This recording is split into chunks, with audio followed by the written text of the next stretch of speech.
name is Clark. I am from Team Canada, and today I will be presenting problem number 5, filling up a bottle. So let's get into problem C.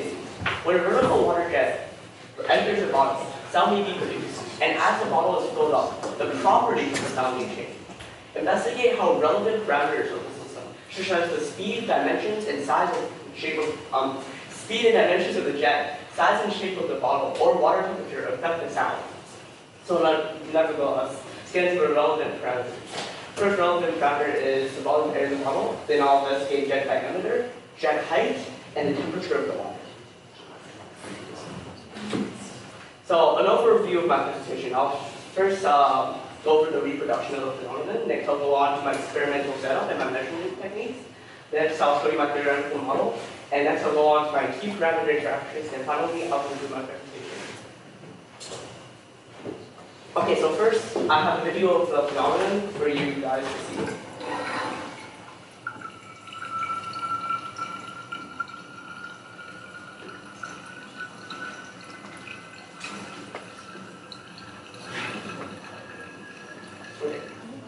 So just a quick qualitative explanation, we can see that in our Humboldt's resin here. As the bottle fills up, the frequency produced, you can qualitatively hear it increase. And this is because of the wavelength of vibrating air columns inside the bottle shortening, leading to a higher frequency. And along with the increasing average pitch, we can also hear the sound of bubbles and turbulence in the water. Onto my experimental setup. We can see that I have, for my experimental setup, I have a bottle. And in the bottle, I attach quarter-inch tubing to the bottom of the bottle, and I fed it into a 12-volt pump. The pump was hooked up to a variable power supply, which then fed the water back into a nozzle, which fed it back into the bottle. And this was so I can keep the water level in my bottle constant as I did my experiment. I also have a thermocouple just in my bottle and in my water source just to keep the temperature data.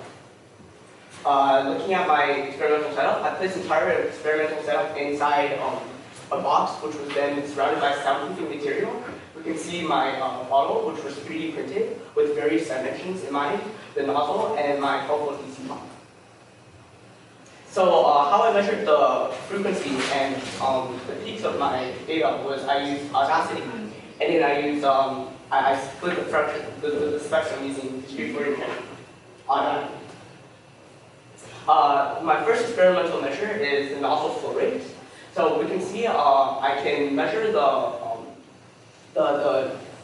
surface area of my jet, or my cross-sectional area of my jet, or the jet nozzle. Next, I can calculate the amount of volume it takes in a certain amount of time, and I can apply the volumetric flow rate equation to get various flow rates for different voltages for my power supply. Next, on to my theoretical model. The first theoretical model I have to explain this phenomenon is Humboldt's resonance. So if we look at our bottle, we have our jet and our bottle. We can label the volume of air inside the bottle V. The length of the bottleneck can be denoted as L. The radius of the bottleneck is denoted by R. The initial radius of the jet is denoted by R naught. And the height of the jet to the water surface is H. So first of all, we can see that there's a continuous flow rate in the nozzle. And as the water falls, it accelerates. And using constant flow rate, we can determine the velocity of the water farther down from the nozzle, and that's we can obtain a different value for the cross-sectional area as you go down the jet. Now, on to Humboldt's resonance. The general formula for the fundamental frequency of Humboldt's resonance is equal to the velocity of sound over 2 pi times the square root of the area times over the volume of air in the system times the length of the net. The area equals to pi r squared minus the cross-sectional area of the water jet, and we can now obtain this a general equation. And we can also see that the volume of air inside the container is proportional to 1 over the frequency squared. Plotting the experiment for this, we can see that we have a pretty good fit for Humboldt's resonance for the peak resonance frequencies inside a bottle. On to temperatures and how this affects the phenomenon. We can see that the speed of sound differs in different temperatures areas. So we can model this by just subbing in this formula here. And when we plot this, we can see that there is a general change in frequency. However, this change is very, very small over, let's say, 15 degrees. We can see that the frequency only shifts about 5-6 hertz. On to my next theoretical model, I have jet breakup. So, if we look at my jet, we can label the diameter of my jet as d. The length critical as the critical breakout before, the length of the jet before it breaks up into droplets. V is the velocity of the jet leaving the nozzle. Rho is the density of water, gamma is the surface tension of the water, and d is the diameter of each tiny droplet, which is different from the diameter of the jet. Okay, so onto the really practical instances. So we can notice that if we look at our jet, we can see that after a certain length, our jet will usually break up into droplets. This length can be obtained by or approximated by using this expression right here, which takes in these parameters, and you can calculate the length of the jet breakup. Also, we can see the effects of temperature on this. We can see that as temperature, this is just empirical graphs from literature. We can see that as temperature increases, the surface tension of water also immediately decreases. And also, we can then plot the jet breakup length versus temperature. This is also theoretical. And we can see that at higher temperatures, the jet takes a longer distance to break up into small droplets. So onto our droplet size. We can see that after a length, critical length has been reached. First, we can look at our jet, and we can notice that there are surface waves on our jet due to the related causes of instability. We can also see that from literature, we can obtain that the optimum wavelength of these surface waves is equal to 4.51 times the diameter of our jet. For our droplets, we can then convert the wavelength, assuming it's a cylinder, and we can approximate the diameter of each water droplet, which is approximately 1.89 or 1.9 times the diameter of the jet. So each droplet is slightly larger than the actual diameter of the jet. Next, going on, we can look at the dimensions of our bubble. We can note omega d as our droplet volume and omega sub d as our bubble volume. Looking at how bubbles are produced when droplets hit the water surface, we can see this relation here, where omega b and omega d are the volumes of the droplets in the bubbles, and St stands for the Stokes number to the power of -4/3, and they have this relationship right here. This is obtained from literature again. For the volume ratio to the temperature, we can see another theoretical curve, and we can see that as temperature increases, the volume of each bubble should increase. The limitations of this theory, we can see that the equation above cannot predict the actual distribution of air bubbles resulting from actual jet hitting the water. It only applies to single droplets hitting the water. And so if you have a jet, we have to have a different theory. So on to our last theoretical model, linear resonance, which is the resonance of air bubbles inside our resonator, or our funnel. On to the geometry, which denotes the radius of the bubble R. And we can see that the formula for a spherical bubble, which is approximately most of our bubbles biological this, is 1 over 2 pi r times 3 gamma times the pressure, ambient pressure over the density square root. And we can see that once we evaluate this for our constants, we get approximately 3.26 over the radius of our bubble in meters is the frequency produced by each bubble. And obtaining our bubble size. So, of course, I tried many ways to obtain the bubble size for our experiment, but in the end, I just decided to empirically count them all. So, in order to determine the distribution of the bubbles in my experiment, I devised a new experimental setup where I replaced the bottle with a transparent container put in a ruler, and I obtained the bubble size of each bubble using tracker, and I gained a distribution. After getting this distribution, we can plot the peaks or the higher bubble counts into a spreadsheet, and we can also see the bubble height to width ratio. We can see that they're mainly spherical. As for experimental verification, we can then plot the peaks that we get from linear resonance and Helmholtz resonance. Okay, and when we plot the peaks of each one, we can see that they match up pretty nicely. As for our experimental verification, we can then plot the experimental peaks versus our theoretical peaks, and we can see that they match up almost perfectly one-to-one. There's a couple offsets and they don't match up perfectly, but that's expected. As also our key parameters, we can see that by varying the temperature, we can see our resonance frequency of the Helmholtz resonance will gradually increase slightly over time. The volume ratio of bubbles to temperature, the volume of each bubble will increase as we increase the temperature of the water. And varying the volume of air, we can see that the Helmholtz resonance peaks also match up with our theory quite well. In conclusion, with vertical water jet, in conclusion, we started with first determining the breakup length of our jet, which will then contribute to the amount of the distributions of our droplets. If we move our jet higher up, we'll see more droplets. If we move it lower down, we'll see less droplets. And then we also explored the theory of Helmholtz resonance. And after using everything into account, we can generate a theory of all the peaks or the peak frequencies in our spectrum. And we can see that they line up quite well. Here are my references. Thank you for listening. Okay, thank you.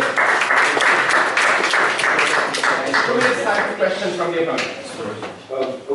So firstly, I would like to ask you, why do we need a bottle for this particular phenomenon to observe? Why do we need a bottle? Yes. Why is there a bottle? I don't see it from your presentation. There is a bottle. Yes, it is. Oh, Why? Why is it? Because the problem name is filling up a bottle and single problem. Okay, I don't think this is a satisfactory. Yeah, so we can move on. How precisely does the jet breakup affect the properties of sound? Can you repeat that? How? The jet breaking up, Yeah. how does it affect the properties of sound? Oh, okay. So usually the jet breakup affects the number of bubbles. As you have more bubbles, you will hear more turbulent sounds in the water. If there are no bubbles observed, you will not hear much turbulence at all. It is, thank you. Among properties of sound, there is the amplitude of sound. Yes. Were we investigating this? No. Okay, thank you. Were you investigating the bottle shape as the task encourages us? Yes, I changed bottle Okay. dimensions. Okay, we will look into that in the discussion. So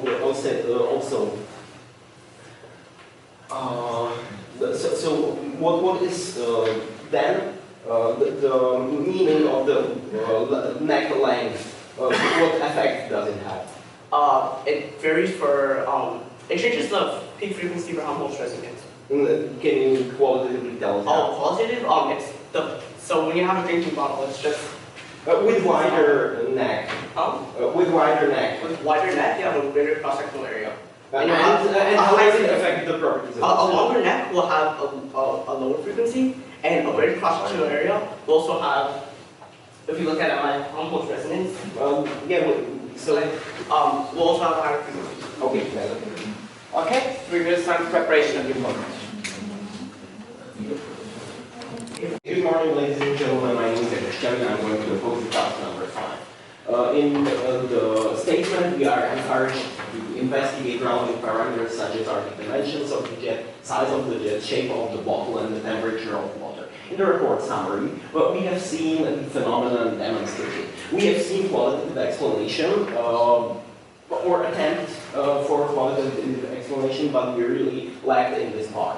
Among the quantitative explanation, we have seen the Helmholtz resonator as the main effect affecting the temperature, affecting the properties of the sound. As for the apparatus, we really liked that you were using the damping box to filter the background noise. So for the theoretical model, we were using the Helmholtz resonance. But with the Helmholtz resonance, it is known that sometimes the bottleneck acts as though it were larger, as it indeed is. And this requires some end correction, which we have not seen in your theoretical model. Also, you were investigating the source of the sound, the bubbles, but you were investigating them only in the bottle itself, and we would like to see how it compares with when look at this without the bottle to compare the effects. Because the formulas we're using were, well, without the bottles. You were filling up your bottles, but we had not seen the dependency of the sound on and its frequency on the time. Also, the task encourages us to study the sound, part of which is the amplitude. We have not seen this in your report. You were investigating a lot of times the jet breakup, but we don't see why it is important. And with this, in your qualitative explanation, we really lacked why do we need even the bottle. We think it is due to, it picks up some resonant frequencies from the sound, but we would like to see this stated. Also, there is another phenomenon which lacked in your presentation, and that may be this the deformation of standing waves. Also, you were encouraged by the problem statement to investigate the relevant parameters, such as was the neck length, bottle size, and its shape, which we also lacked, and I would like to see if you have it in the discussion further. Also, the jet velocity was not thoroughly investigated as we would like to see it. From our suggestions, maybe that to pick up all the phenomena, such as standing waves you clearly missed, you could use, for instance, spectrographs of the sound to show us if there are, for instance, these. Moreover, in our theoretical model of the Helmholtz resonance, for instance, we have seen that you are using speed of sound, which is affected by the temperature, and we did not see this effect discussed in your presentation. These are points also for the discussion, and I think we can move on to it. Okay. So shall we? Yeah, before we start, can I just clarify a couple things? Yes. Okay, yeah. So you said I didn't have an end correction on Helmholtz resonance.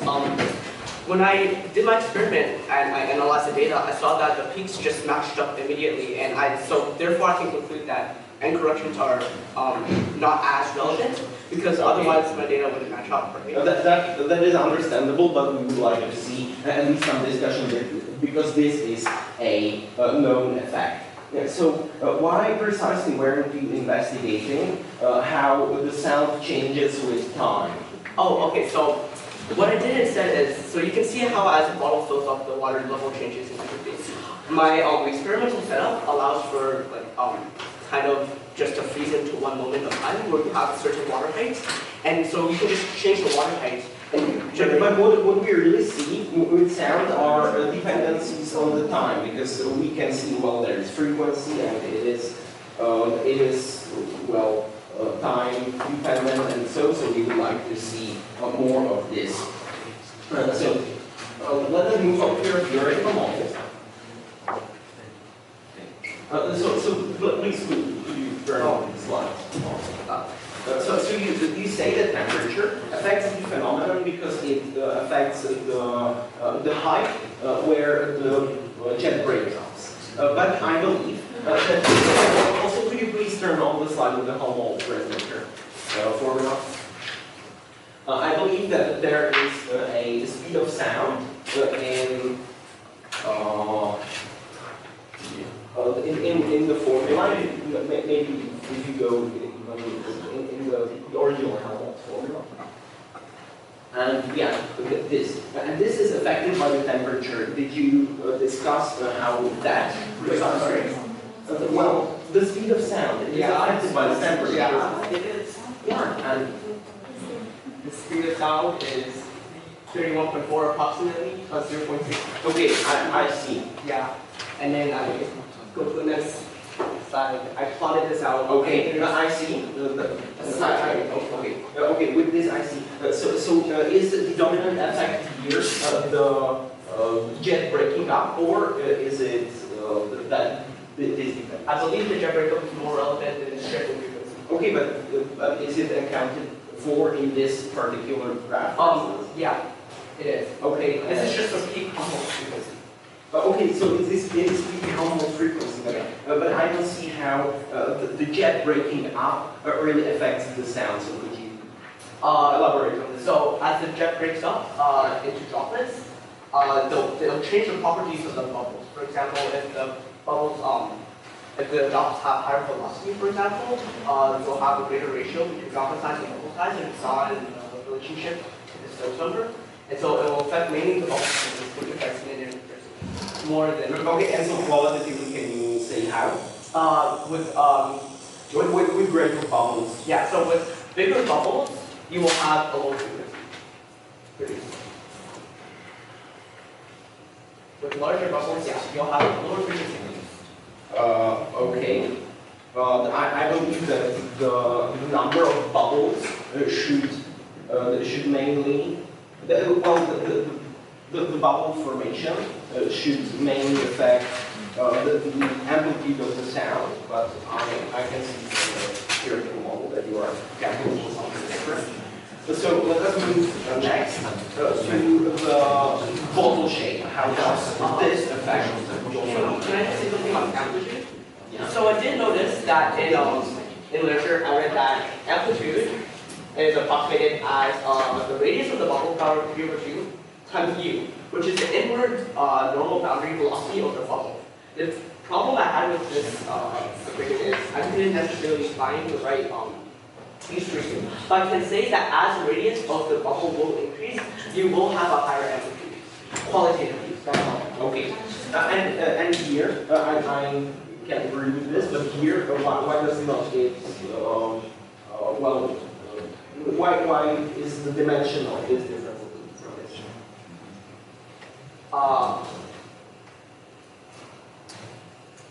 Sorry, this top part has units. They're just not in it. What are the units?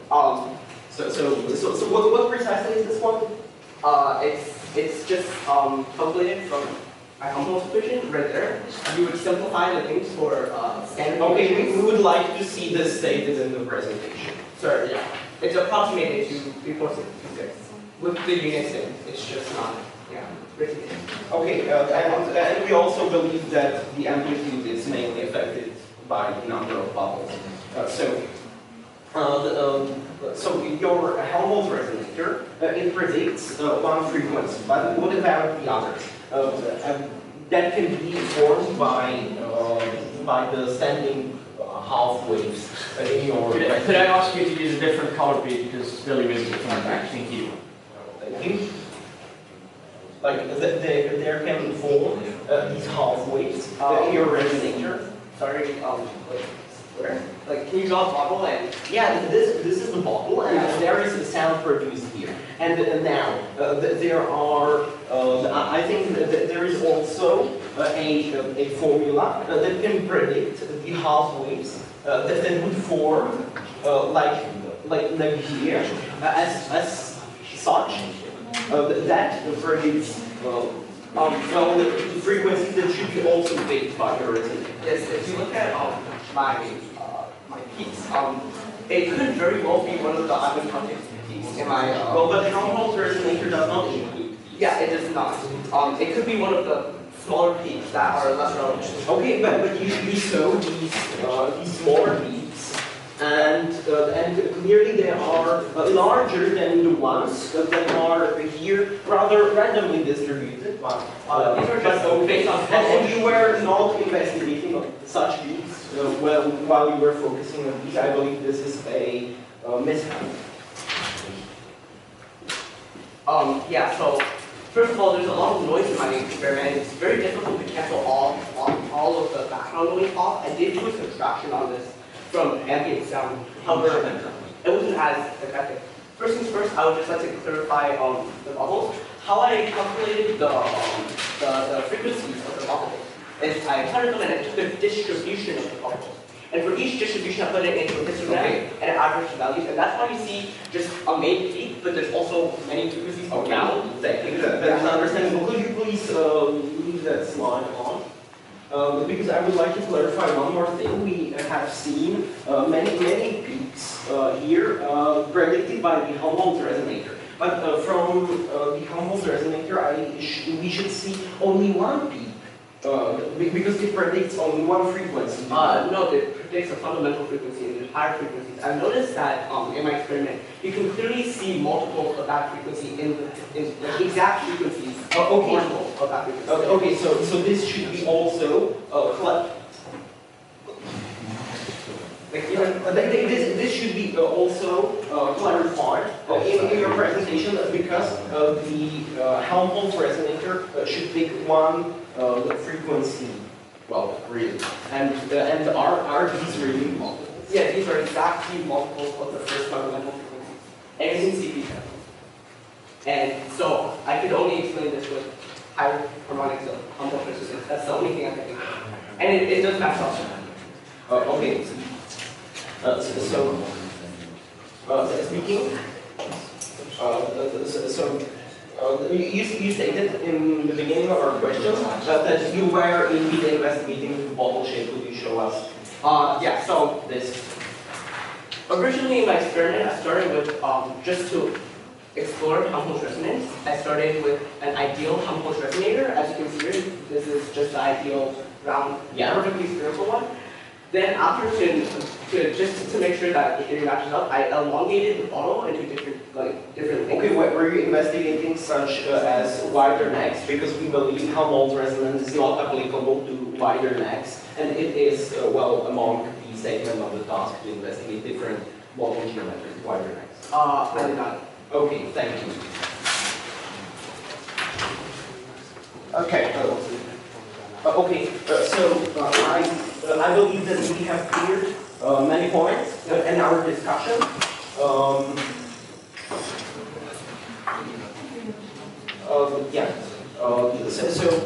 There are some discrepancies with the theory of the Canadian team, as we have seen, among which is the fact that they were using the Helmholtz resonator, although it is not applicable for all the geometries. Also, we have seen that they were not investigating some phenomena that could occur, such as are stable standing half waves.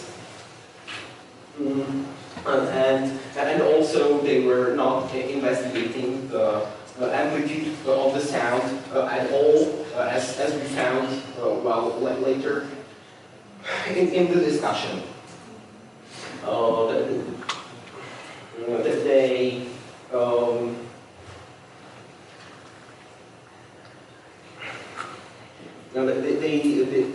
Okay, I'm afraid there is no more time for additional remarks, and there'll be 3 minutes time so the reviewing team to ask questions. Good morning, my name is Rodrigo, I'm a member of Rush, and I have questions for the opponent. So firstly, what will change if we haven't got a neck of the bottle, so we have a cylinder? Something will change and your... no neck at all. Just round glass, for example. So we will have only a cylinder. Will we absorb this effort? You will see steady waves instead of Helmholtz resonance. And your opinion? We believe that with cylinder, the Helmholtz is not applicable, and we would need theory for Walter waves. Okay. Standing waves, yeah. Okay, thank you. And what about the linear resonance? Will the frequency changes as the bottle filled up? As the bottle fills up, as long as the size of the bubbles are constant, it will, but as the bottle fills up, the bubble properties will change as well. So yes, you'll see a difference in the cements. Okay, thank you. And what's your opinion? Could you say The lineage frequency changes all the time? As the well, bottle filled up? Yes, the dominant frequency indeed changes with. Okay, have you changed the volume of the bottle? Yes. And can you open the 36 frame? Okay, and when you open this, can you answer the question? How the number of bubbles will change the absorbing effect? How the number of bubbles Will change the number of bubbles. I'll change the amplitude. What? The amplitude, the loudness of it. As long as they have the same radius and dimensions, the more bubbles you have, the louder it will be. Okay. Thank you. And how did you measure this peak? So, what is the criteria of these green and blue lines? How did you find it? Because I see some peaks and you find not the largest one. For example, the last in the frame. Okay, so the green ones are impulse resonance taken from the dimensions of my bottle, theoretically, and the blue ones were based off counted distributions that were determined empirically by counting bubbles in my camera setup. Okay, thank you. And in the solution of the problem, we see that have you changed the diameter of the jet? The diameter of the jet? Yes. I did, but it's not my presentation. The speed of the jet? Yes, it's very well finished. Okay, and the size of the jet and the size and shape of the bottle? I changed bottle dimensions. Okay, and not the shape, maybe like this one or this one?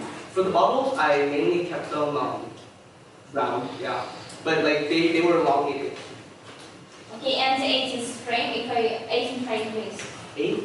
How can you, is it a linear dependence or not? Okay, I'm sorry, there will be Okay. no more time for an answer, and you gotta proceed to preparation. Good morning, my name is Nika Gribova, I'm a member of Team Russia, and today I'm the opponent of the I'm the reviewer of the problem number 5, filling up the bottle, so everyone knows the statement of the problem. So let's find the main results of the records. We can see that there was explained the reasons of sounds change, but not why the sounds appear. So there wasn't importantly the reason of appearance of the sound. So there were some frequencies change in the time obtained. There was a hand-hold resonator as the reason why we can see the amplified frequency. Also, we can see the jet breakup which we were taken into account, but there was no reason why relay proton stability is really important. There wasn't a reason of why. It is really important in this phenomena. So also we considered the minaret resonance, and we can see that it is a resonance of the bubbles, and then was the graph which shows us the diameter distribution, and we understand that in this problem it is one of the important places, but not the main point of the record. So also we can understand that there were some strong points of the records. Firstly, there were 2 resonators we observed, and we understand that it is a good part of the problem. Also, there were breaking jet into the drops taken into account. It is relay plateau instability. It shows us why we can hear the sound, but it wasn't said that it is the main reason why the sound appearance. Also, there were experimental setup with the sound isolation. So we understand that absorbent planes are very important in this question, because there wasn't the different sounds from the room, for example, or for the place where we can conduct the experiment. But there were some points which we can develop in this record. Firstly, there was no reasons of sound appearance at all. We can see that there is a sound, but there is no the reasons of appearance. No explanation why different peaks are predicted by the model of resonate. No neck row. Also, there were poor frequency investigation, because it is the main problem, but it wasn't done. And also, we are not fixed microphone in the observation, as we can see, and it is not really good, because we have a different sound from the different angle. So what task fulfillment, we understand that it's not Okay, we see that the sound may be produced, we saw that. We see that the properties of the sound may change. It was fully done, we see that they changes, but not understand why.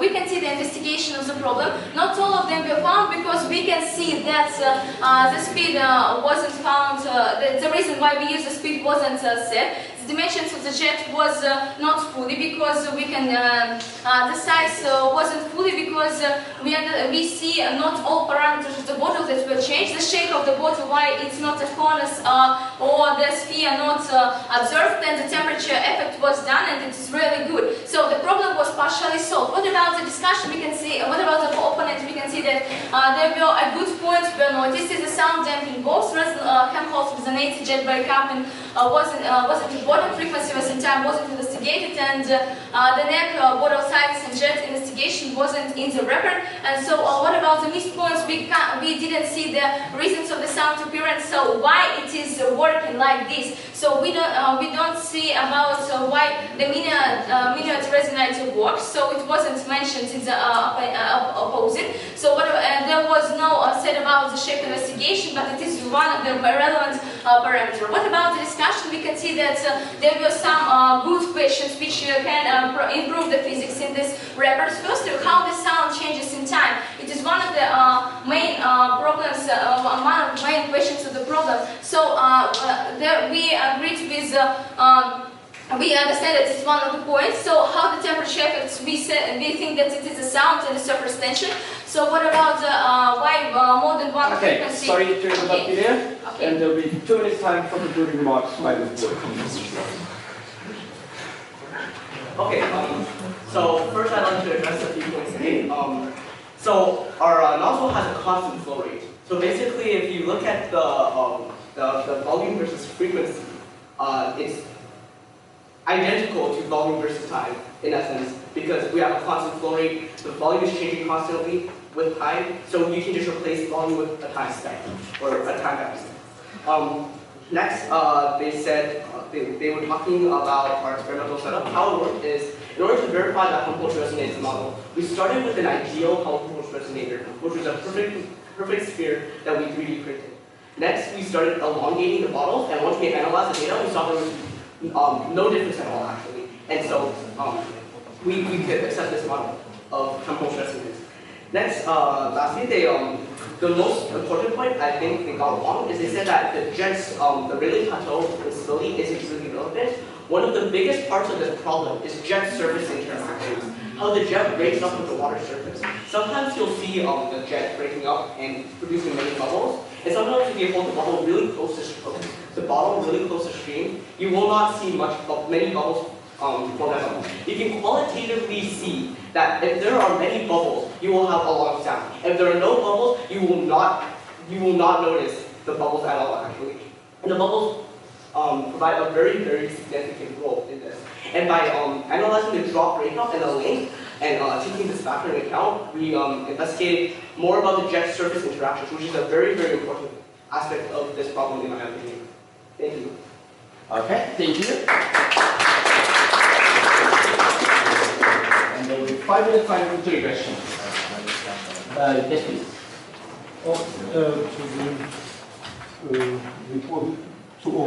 First to the reporter, you mentioned that the main effect is a jet surface interaction.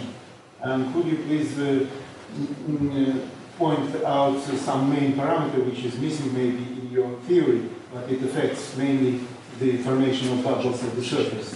Okay, so could you mention just one property of fluid which is important, but you miss it for simplicity? Could you mention? Because you have surface tension. What else? The height that the water falls down. Okay. So what the flow is laminar or turbulent, we believe. Okay. The parameters of Rayleigh plateau instability. Okay, thanks. Okay, one more question for the reporter. Could you bring up slide number 36 once again, please?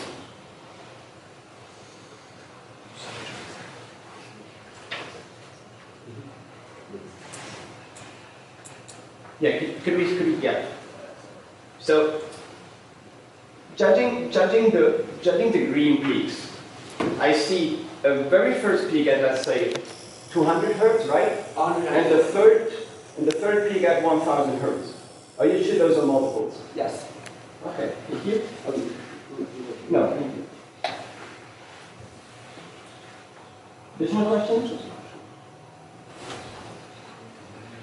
Okay, if not, I got a question for the reviewing team. You mentioned in the reviewer's presentation that the jack breaker was the main reason why you hear the sound, right? Yeah, because we understand that we will have a droplet, and we understand that if we will have a laminar flow, we won't see the sound. If we will have a droplet which goes to the surface, we will have a sound, and if we will have a turbulent jet with a high speed, we will observe the sound too. So the issues which related to the relative transmissibility when the parameters of the jet, it is one of the important issues of the Okay, thank you. May I ask the opponent for a comment on that? Whether the jack breakup is the main reason why you hear the sound? We believe that with turbulent flow, that there are already bubbles in it. Also, there is a gadget on the pipe that produces the bubbles, and the number of bubbles is the main reason for the information of sound.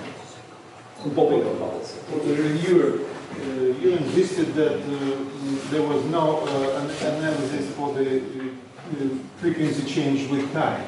Yeah. So, what do you mean by that? So, it's not correct that, in my point of view, the reporter used some kind of representation using this flow rate. So, it can recalculate the flow rate by the time. So, do you not agree with that? I think that in this case, the main dependency is frequency and time, and we need to observe it because we can see how the frequency so we cannot use the reparameterization time. We can recalculate, or we can't.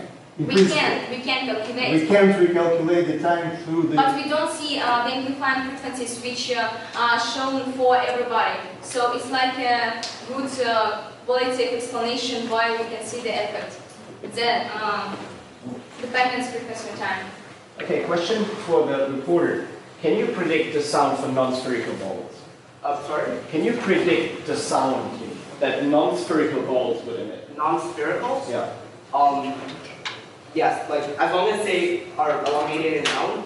I'm not sure about if you have a crazy geometry with edges in them, but for any normal shaped bottle that you would see, we can predict the sound.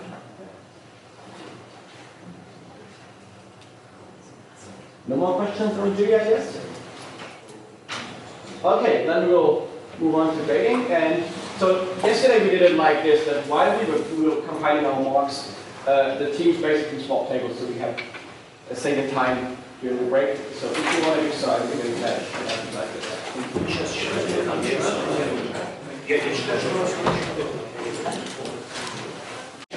So if everybody's ready, we can start showing our marks.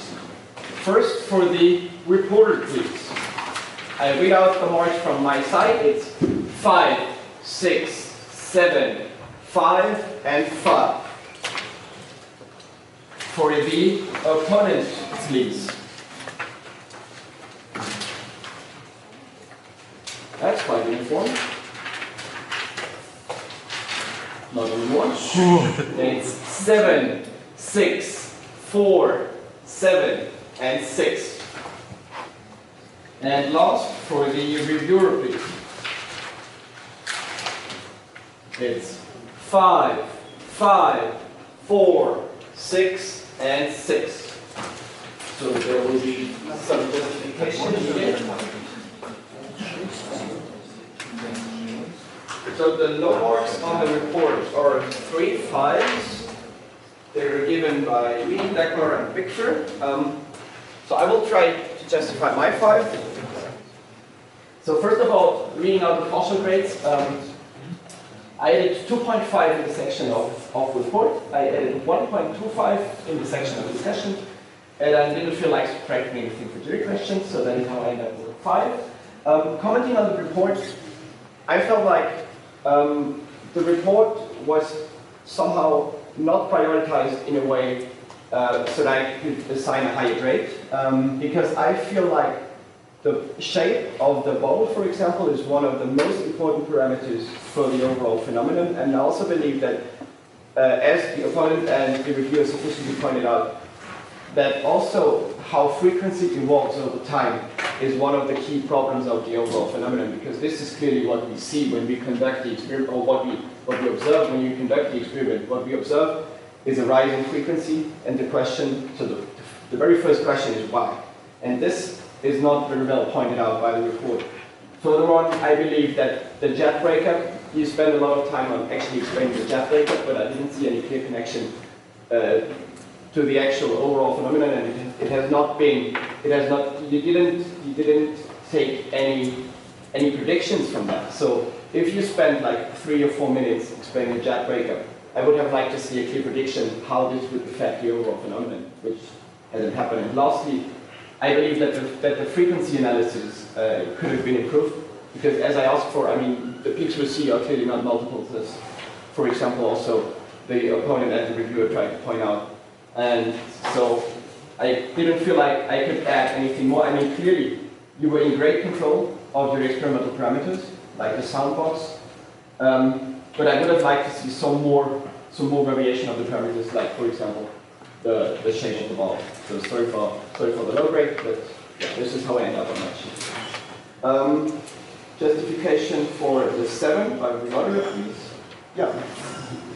In fact, I have quite a little bit different opinion because of this. I think that the question about the shape of the bottle, I mean the specific study why the shape of the bottle improved. So you use this simplified model, of course, resonator. In opposite model of the cylinder, it's clear just the height of the bottle. So in fact, we have the same phenomenon with some kind of different scaling, because you have inverse power, square root power of volume because of resonator model, and this you have just inverse of the height. So it's quite simple.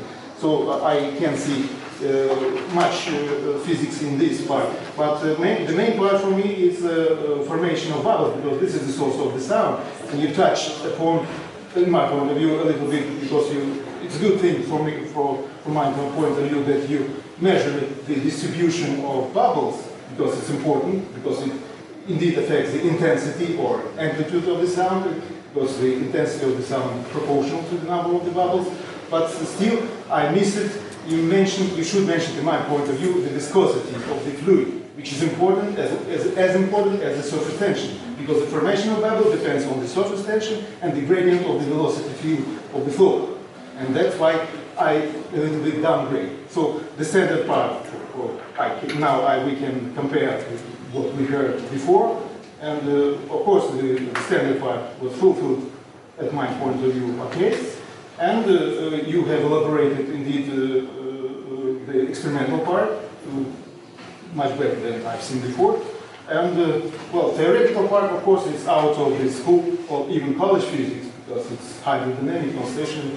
But I mean, at least you should get the comparison. You have a peak in the distribution of bubbles. You may compare it with your analysis of this instability of flow, because of course the mean diameter of the bubble somehow connected with the diameter of the jet.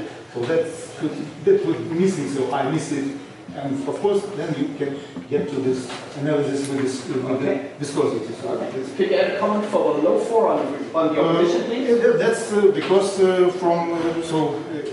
I adore it. I mean, opponent. So opponent, I mean that you missed the main physics, as I told before. So the viscosity, and you insisted on. Well,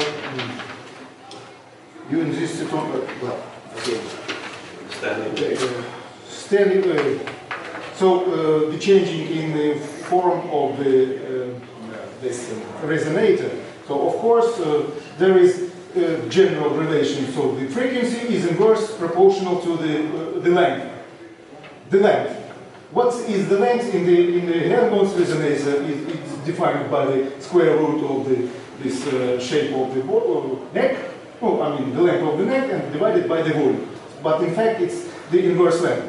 So the thing is just what length we should put into the formula. So of course it depends on the shape, but it's not the thing, because it's just dimensional analysis, and there's nothing about it And this you mentioned turbulence sound, turbulence, yeah, as the main source. The turbulent flow. Well, You mentioned it the affects. and later in the questions you mentioned turbulent source of the sound, the turbulent flow.